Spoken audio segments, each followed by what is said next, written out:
몰살시킵니다. 그리고 공산주의 국가가 탄생합니다. 그리고 탄생한 그 공산주의 국가는 모두 다 20년, 30년을 넘기지 못했습니다. 지금 대한민국의 문재인이 말하는 연방제 통일안이 어떤 통일안입니까? 우리가 북한 방식으로 통일되면 단 하나도 좋을 게 없는데 북한 방식으로 통일될 가능성을 열어두고 시작하는 게 연방제 통일안 아닙니까? 연방제 통일안 문재인이 말한 게 아니고 마찬가지로 김일성이 제일 먼저 고안했던 게 연방제 통일안입니다. 연방제 통일안에서 공동정부 간 후에 우리가 집권하면 다 몰살시켜서 공산국가 세울 수 있다. 혁명 이뤄낼 수 있다. 이렇게 말합니다. 여러분, 지금도 촛불 집회로 그리고 지금도 권력을 찬탈한 그 인간들은 촛불 혁명이라고 말합니다. 여러분, 국민들이 제대로 된 집회를 하고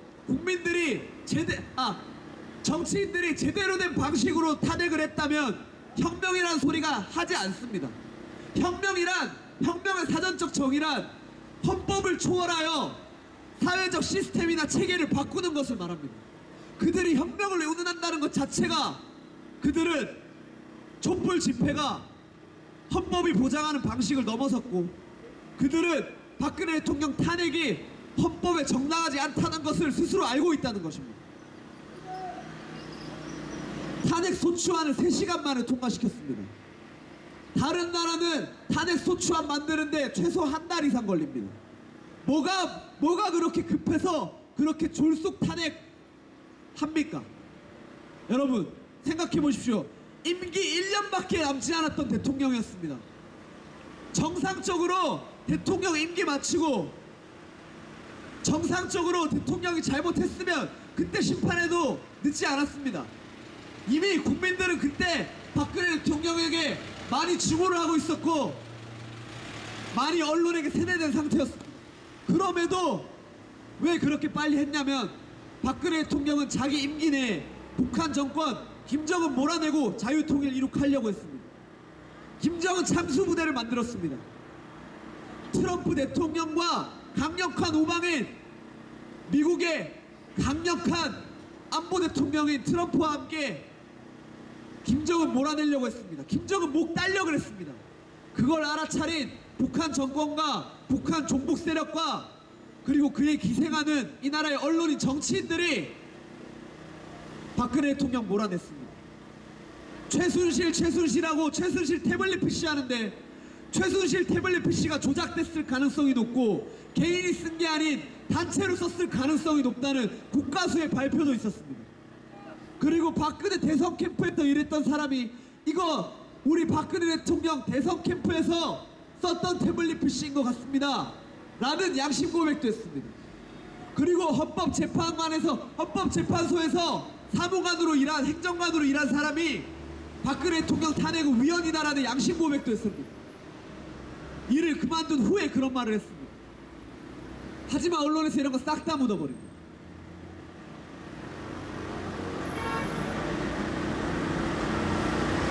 여러분, K미르재단 800억을 얘기합니다.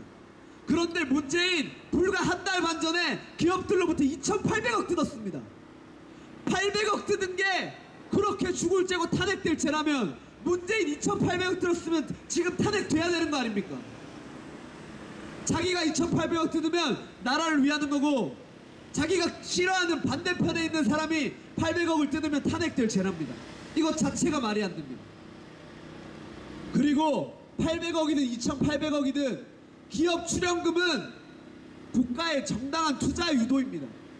대한민국은 국가가 돈을 가지고 있지 않고 기업이 돈을 가지고 있습니다.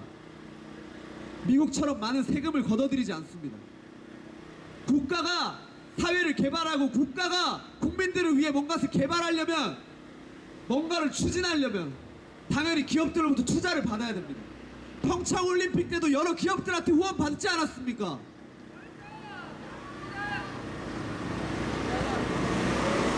여러분, 대한민국의 정치인들은 여당이니 야당이니 하고 다 국민들을 위하지 않습니다. 지금 여당 국민하고 서민 말합니다. 국민이라는 말한다는 인간들이 헌법안을 내놓았는데 헌법에 대한민국 1조이랑 대한민국의 모든 권력은 국민으로부터 나온다. 이것을 사람으로 바꾼답니다. 국민이 한다면서 국민에서 사람으로 바꾼답니다. 사람으로 바꾼다는 게 뭘 의미하냐면 대한민국의 국민뿐만 아니라 외국인들도 대한민국의 헌법의 보장을 받을 수 있다는 걸 얘기합니다. 책임은 모두 대한민국 국민들이 지라 그러고 권리는 해외에서 대한민국 놀러온 외국인들, 중국에서 대한민국에 일하러 온 사람들, 필리핀에서 대한민국에 일하러 온 사람들, 그 사람들에게 나눠주자고 합니다. 이런 헌법을 만드는 국가는 전 세계 어디에도 없습니다. 그런데도 그들이 그걸 추진한 이유가 중국의 눈치를 보기 때문입니다.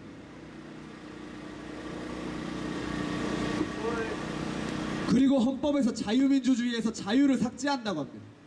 그리고 모 진보 정치 평론가는 언론에 나와서 자유민주주의 아니어도 민주주의 잘한다고 합니다. 말도 안 되는 소리 하지 말라 그래요.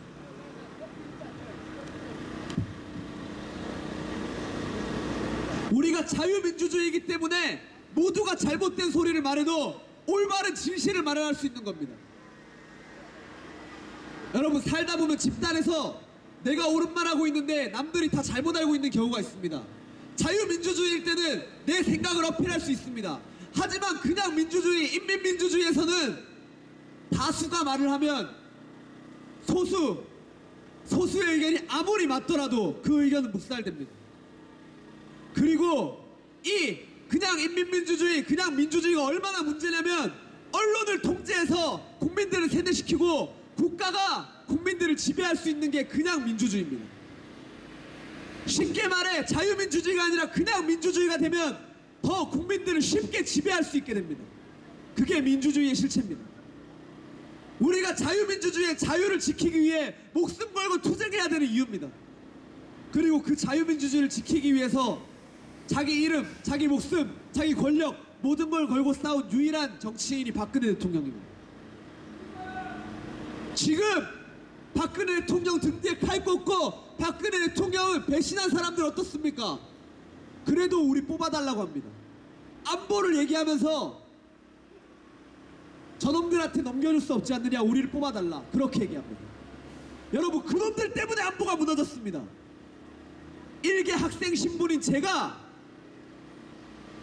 천안함 8주년 현충원에 대전 현충원에 참배를 갔습니다. 근데 안보를 지킨다고 말하는 그 정당, 지금 여기 있는 이 정당 사람들, 국회의원 단 한 명도 오지 않았습니다. 화환 2개밖에 안 와 있었습니다. 그게 답니다. 그리고 그런 사람들이 여러분 위해 줍니까? 국민 말한다는 지금 여당 서민 경제 보장해주고 있습니까? 살아보셨으니까 아시지 않습니까? 좌파가 득세할 때는 항상 대한민국 경제가 공두박질 쳤습니다. 살아보셨으니 알지 않습니까? 그들은 국민들 감정을 이용하고 선동하지 국민들을 위하지 않습니다. 진짜 국민을 위하면 아무리 내가 좌파라도 경제만큼은 너무 심하게 좌파로 가면 서민이 다친다. 적당히 우파적인 방식으로 가야 된다. 이렇게 생각해야 정상입니다.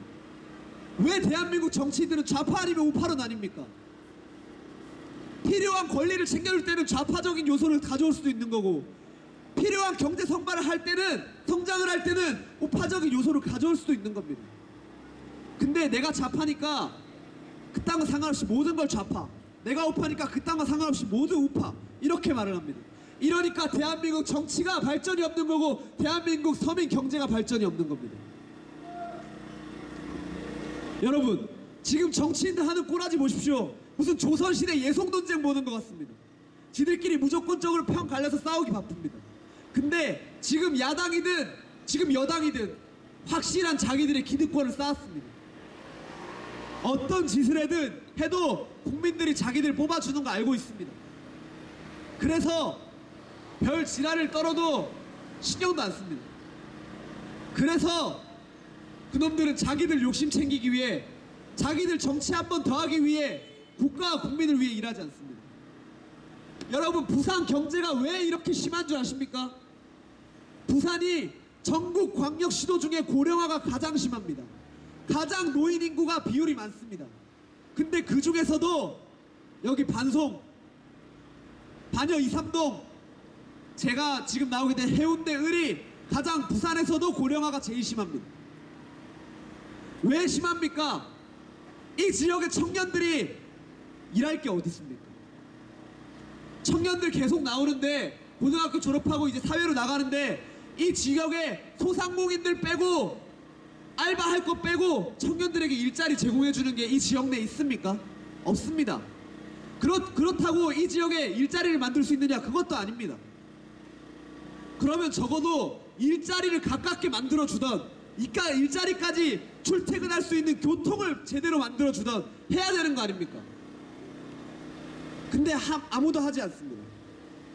여러분 보십시오. 지금까지 얼마나 많은 국회의원, 구의원, 구청장 여러분들한테 뽑아달라고 했죠? 자기 뽑아주면 이 지역 해운대 갑처럼 만들어준답니다. 자기 뽑아주면 이 지역을 뭐 서면이니 해운대니 만들어준답니다. 한 번이라도 지켜진 적 있습니까? 한 번이라도.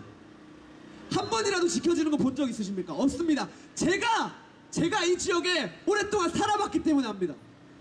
그 인간들은 항상 부도수표 냅니다. 그래놓고 매번 선거 되면 또 나오면서 하는 말이, 내가 경제 전문가, 내가 안보 전문가, 내가 지역 전문가. 무슨 선거할 때마다 대한민국의 전문가란 다 튀어나옵니다. 하지만 그들의 임기가 끝났을 때 대한민국 지역 경제 한 번도 제대로 지켜진 적 없습니다. 할 수 없습니다. 자기도 잘 압니다. 그렇기 때문에 재선을 장담하지 못하는 놈들은 시도조차 안 합니다. 진짜 국가를 위하고 진짜 지역을 위한다면 자기가 다음에 당선이 안 되더라도 지역을 위해서 일자리 만들어야 됩니다. 하지만 안 만듭니다. 왜냐? 내가 이번에 일자리 만들려고 노력하다가 다음번에 당선 안 돼서 경쟁자한테 넘어가면 경쟁자의 업적이 되어버리기 때문입니다. 그래서 이 지역에 일자리가 없습니다. 여러분 보십시오. 저기에 저랑 경쟁하는 분이 제2센텀시티, 그리고 여기서 해운대을에서 보궐선거가 있게 만든 전 의원, 석대 쪽에 제2의 센텀시티를 만든다고 합니다. 여러분, 거기에 센텀시티처럼 건물 세우면 사람들이 있을 것 같습니까?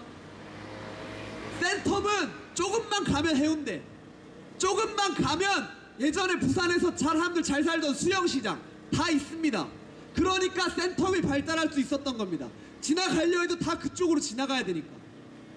하지만 석대 근처에 센텀처럼 건물 생기면 사람들 있겠습니까? 그저 주거지역밖에 안 됩니다. 그냥 포퓰리즘입니다. 그 지역을 센텀시티로 만들 게 아니라 공업단지를 만들어야 됩니다. 대한민국에 대기업이 들어오게 해야 됩니다. 대한민국에 중견기업이 들어오게 해야 됩니다. 해외 대기업을 유치해야 됩니다. 그렇게 해야 그 지역에 부산 사람이 아닌 타지에서 청년들이, 타지에서 중장년층들이 몰려들어서 또 이 지역에 살고, 이 지역에서 먹고 지내고 살면서 지역 경제가 그렇게 발전하는 겁니다. 제 말이 틀리다고 생각하십니까? 이게 지역 경제를 살리는 거고 서민 경제를 살리는 겁니다. 그리고 제발 서민한테 제발 세금 좀 올리지 마십시오. 쥐들이 지역 서민 경제, 서민 월급도 안 올려주면서 서민 세금은 왜 자꾸 올립니까? 서민도 못 살게 굴고 기업도 못 살게 굴고 심지어 둘 사이를 이간질합니다.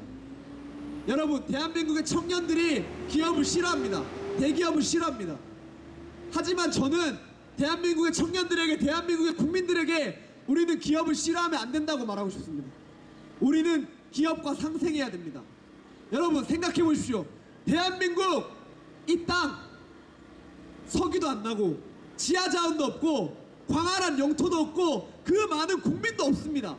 이 나라가 먹고 사는 방법은 그저 좋은 거 개발해서 해외에 팔아서 돈 벌어와서 사는 겁니다. 그렇게 우리 할아버지 할머니가 있고 우리 어머니 아버지가 해왔습니다. 할아버지 할머니가 해외로 탕강 나가고 간호사 나가고 파병 나가서 벌어왔고 우리 어머니 아버지 세대가 IMF 견뎌내면서 경제 세운 겁니다. 근데 지들이 뭘 안다고 대기업을 싫어하라고 부추깁니까? 대기업은 적어도 우리에게 일자리를 제공합니다. 근데 대한민국의 국회의원이란 인간들, 대한민국의 정치인이란 인간들, 대한민국에게 청년들에게 제대로 된 일자리 제공했습니까? 문재인 정부 출범하고 일자리 대책이라고 내놓은 게 공무원 일자리 16만 개 늘리는 거였습니다. 저는 이 말을 듣고 너무 화가 나서 가슴을 막 쳤습니다. 여러분, 일본에 비해 우리나라 인구는 반밖에 안 됩니다. 근데 일본에 비해 우리나라 공무원은 2배가 많습니다. 비율로 따지면 국민당 일본에 비해 우리나라가 공무원을 4명을 씁니다. 1명 쓸 때 4명을 씁니다. 저는 공무원 인원 늘리는 것 자체를 반대하는 게 아닙니다. 경찰, 공무원, 소방관 이런 힘든 일하는 분들을 좀 더 편하게, 좀 더 권리를 챙겨줄 수 있도록 늘려야지 주변 동사무소에서 고스톱 치고 있는 그런 인간들 일자리 더 늘려줘서 뭐합니까? 여러분, 대한민국 청년들의 일자리, 취업하고 싶은 일자리 1순위가 공무원입니다. 그 이유가 뭔지 아십니까? 그저 철밥통이기 때문입니다. 그저 철밥통이기 때문입니다. 그들은 대한민국 청년들의 꿈을 앗아갔습니다. 대한민국의 청년들이 노벨상을 타는 과학자를 꿈꾸기를 그들은 바라지 않습니다. 대한민국의 청년들이 삼성을 뛰어넘는 대기업을 만드는 대기업 회장이 되는 꿈을 꾸기를 그들은 바라지 않습니다. 대한민국 청년들이 트럼프 같은 세계적 정치 리더가 되는 꿈을 꾸기를 그들은 바라지 않습니다. 그저 공무원이나 하고 현실에 안주라고 우리한테 표나 주라고 말합니다. 여러분도 어머님, 아버님, 할아버지, 할머님들도 그렇게 일하느라 이 나라 정치 바꾸지 못했고 그들에게 노예처럼 놀아왔는데 자식 세대한테 똑같은 걸 물려주시겠습니까? 안 됩니다. 여러분, 바꿔야 됩니다. 바꿔야 됩니다. 제가 기업과의 상생을 말을 하고 제가 이런 식으로 안 된다고 말을 하면 그들은 저한테 너도 적폐 아니냐, 너도 금수저 아니냐 이렇게 말합니다. 저희 아버지 택시기사 하십니다.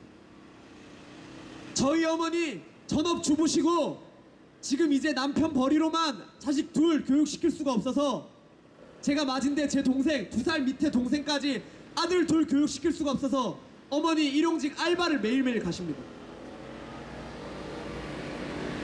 아까도 말씀드렸다시피 어머니는 작년에 4명이라던 거 최저시급 오르고 2명으로 줄었습니다. 집에 아침 7시에 나가서 저녁 9시에 집에 들어오시면 씻지도 못하고 잠자리에 드십니다. 그리고 이번 선거 출마하면서 저 집안 재산 내역 떼어봤더니 아버지 이름으로 빚만 5천만 원 있습니다. 저희 할아버지 평생 경찰 일 하시면서 쌓아올린 집 한 채밖에 없습니다. 그게 저희 집안 재산의 전부였습니다. 그리고 제가 선거 나간다고 했을 때 저희 증조 할아버지 독립운동 가십니다. 저희 할아버지께서 저한테 이런 말 했습니다. 어렸을 때 이렇게 가르치셨습니다. 너희 할아버지 독립운동 가셨으니까 너는 우리 집안의 이름에 쪽팔리지 않게 살아야 된다. 떳떳하게 살아야 된다. 그렇게 저를 가르치셨습니다. 그러셨던 분이 이번에 제가 선거 나간다고 하니까 너희 증조 할아버지도 나라를 위해 일했지만 나라는 단 한 번도 우리 집안 챙겨주지 않았다. 네가 아니라 네 자식을 위해서 나라 위해 일하지 마라. 나라 위해 싸우지 마라 하셨습니다. 그렇게 4시간 동안 잔소리를 들었는데도 저희 할아버지한테 할아버지, 아버지, 증조 할아버지 방식 틀리지 않았습니다. 이 정치인들 새끼들 모두가 나라를 말아먹을 때, 모두가 국민을, 국가를 위하지 않을 때 한 명이라도 정치인이 아니 한 명의 청년이라도 그걸 해야 된다고 그렇게 고집 부리고 나왔습니다. 지금 이 근처에 태극기를 흔들고 계신 분들이 있습니다. 제가 선거 자금이 없어서 저에게 자원봉사해 주시는 분들입니다. 이런 분들이 전국에 수천 명 있는데 그분들이 십시일반 10,000원, 20,000원 후원해 주셔서 그 후원금으로만 저 선거 치르고 있습니다. 그리고 이분들 저에게 자원봉사해 주시면서 제가 제대로 된 밥 한 끼 대접 못하고 있습니다. 맞습니다. 돈이 없어서 그렇습니다.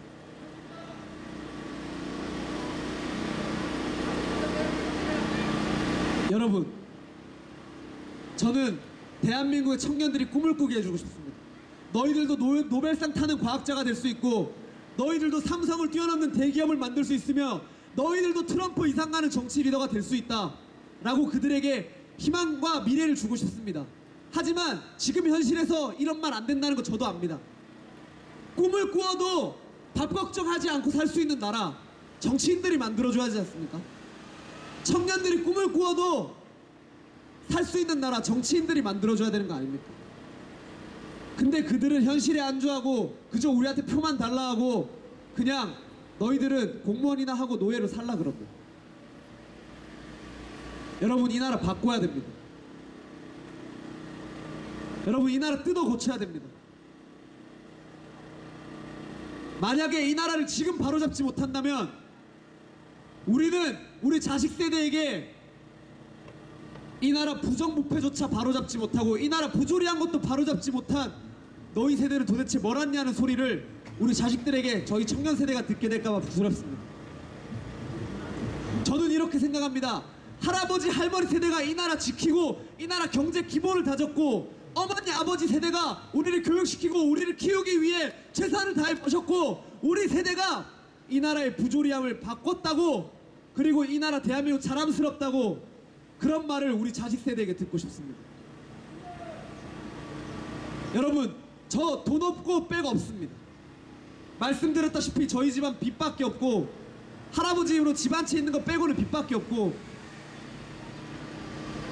저희 아버지 택시기사 하시던 것도 지금 아들이 옳은 일 가는데 선거운동 도와줘야 된다면서 지금 쉬시고, 지금 저기서 명함 나눠주고 계신 분이 저희 아버지십니다. 택시기사 일 쉬시고 지금 명함 나눠주고 계시는 겁니다. 그런데 엊그저께 선거운동을 마치고 같이 집으로 들어갔는데, 선거운동 마치고 집으로 들어가니까 아버지 두 다리가 퉁퉁 불어터져 있었습니다. 먼저 와 계신 어머니는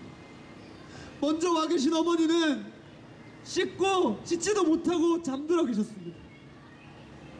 아까 말씀드렸다시피 저 도와주시는 이분들에게 밥 한 끼 제공 못하고 있습니다. 아들이 평범하게 취직하길 바랬는데 이 못난 아들이 평범하지도 못해서 불의에 맞서 싸워야 된다는 쓸데없는 정의감만 너무 뛰어나서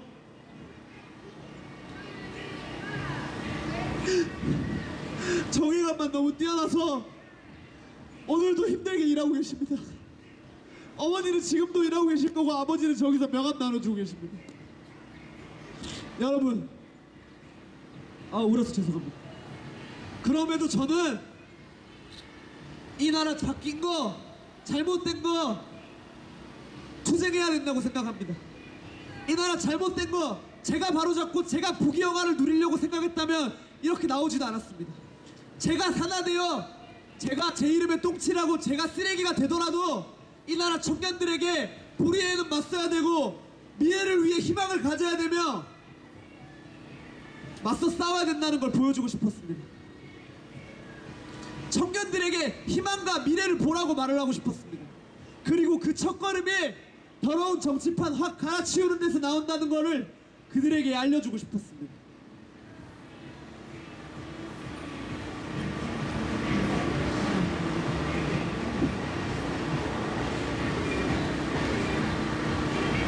여러분, 여당이든 야당이든 다 똑같습니다.